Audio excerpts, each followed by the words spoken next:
সেও আর এই পৃথিবীতে নেই। সেই জন্য বলছি, ওই পত্র আমার হাতে তুলে দাও।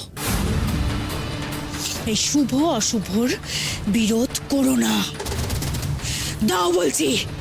জটিলা, খবরদার আমার বাবার নাম একদম তোমার মুখে আনবে না। ওনার নাম নেওয়ার অধিকার বা যোগ্যতা কোনোটাই তোমার নেই।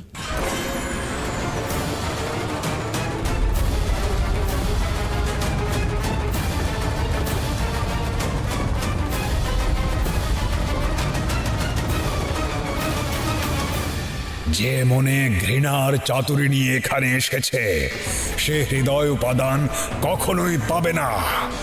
ফিরে যাও, ফিরে যাও এ পবিত্র স্থান ছেড়ে।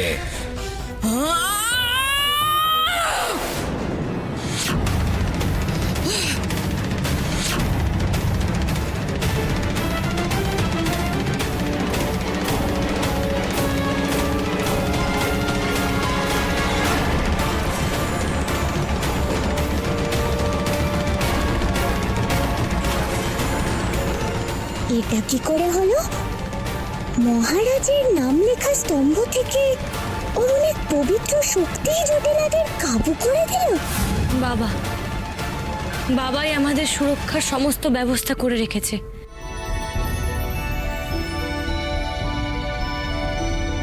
উনি আমাদের পথ দেখাচ্ছে।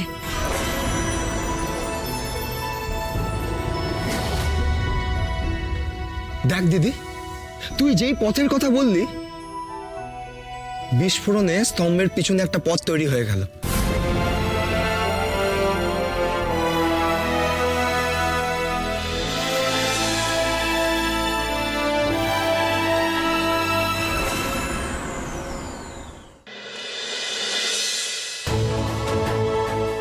এ তো বিরাট সুড়ঙ্গ, এখান দিয়ে যেতে হবে আমাদের।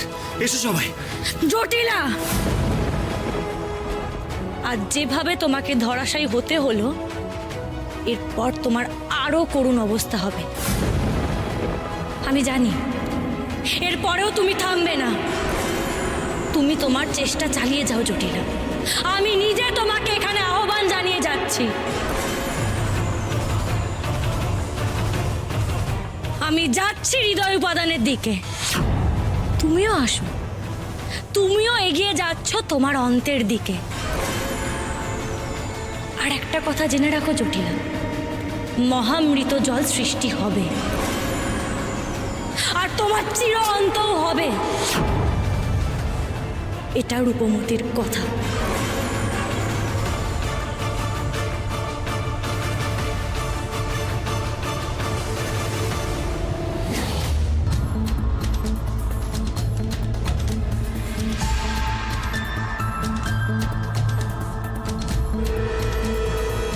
সবার আগে আমাদের একটা নৌকা লাগবে, খুব তাড়াতাড়ি। নৌকা তো ঘাটে আছে, কিন্তু তুই নৌকা নিয়ে কি করবি? আমরা কোথায় যাব? কদম কুঞ্জের ঘাটে। কদমকুঞ্জের ঘাট? এমন কোনো জায়গা রূপনগরে আছে বলে তো সেটা আমার জানা নেই। সেসব পরে বলবো, আগে আগে নৌকায় উঠতে হবে। এসো সবাই, চল।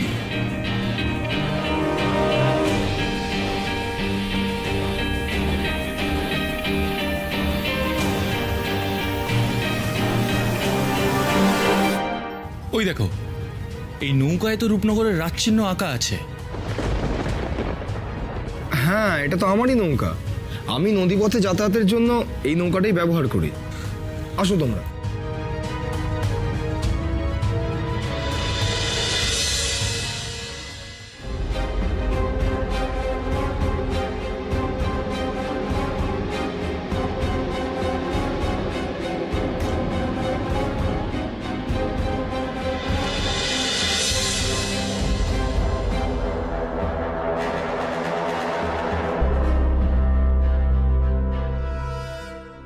আমরা সবাই স্রোতের দিকে দক্ষিণ দিশা বরাবর যাব। দিদি, বল এবার সবটা। দেখ, আমার কিন্তু খুব জানতে ইচ্ছে করছে। কদমকুঞ্জ বলে কোনো জায়গা আছে, এমনটা কিন্তু আমি কোনোদিন শুনিনি।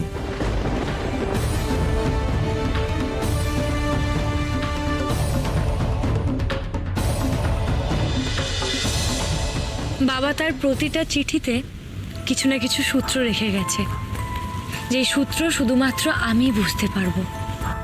ঠিক সেরকমই এই চিঠিতেও বাবা এমন একটা জায়গায় আমাকে যেতে বলেছে যেখানে বাবার হৃদয় প্রথমবারের মতন চঞ্চল হয়েছিল। হ্যাঁ, আর আত্মসমর্পণ করেছিল নিজের ভালোবাসার কাছে, অর্থাৎ আমার বাবা আর মায়ের যেখানে প্রথমবারের মতন দেখা হয়েছিল সেখানে। কিন্তু আমি তো জানতাম যে তাদের প্রথম দেখা গুরুগৃহে হয়েছিল। ছোটবেলায় মায়ের জন্য যখন আমার মন কেমন করতো, তখন আমার সবচেয়ে প্রিয় গল্প কি ছিল জানো? বাবা আর মায়ের প্রথম দেখা। হ্যাঁ, সবাই হয়তো জানে যে বাবা আর মায়ের প্রথম দেখা হয়েছিল গুরুগৃহে, কিন্তু তা নয়। বাবা আর মায়ের তার আগেও প্রথম দেখা হয়েছিল, সেটা হচ্ছে কদম কুঞ্জে। সেখানে মা নিজের সখীদের সাথে এসেছিল, কিন্তু হঠাৎ করেই মা নিজের সখীদের থেকে আলাদা হয়ে যায়। বাবা নিভৃতে বসেছিলেন, আর দূর থেকে হঠাৎ একটা নুপুরের শব্দ শুনতে পান। কৌতূহলবশত আমার বাবা সেই নুপুরের শব্দ অনুসরণ করতে করতে এগিয়ে যান, আর প্রথমবারের মতন আমার মাকে দেখেন। জানো, শুনেছিলাম তখন নাকি একটা অদ্ভুত ঘটনা ঘটেছিল। কি ঘটনা? ওরা দুজন দুজনের মুখোমুখি হতেই ওদের ওপর কদম ফুলের বৃষ্টি হয়েছিল।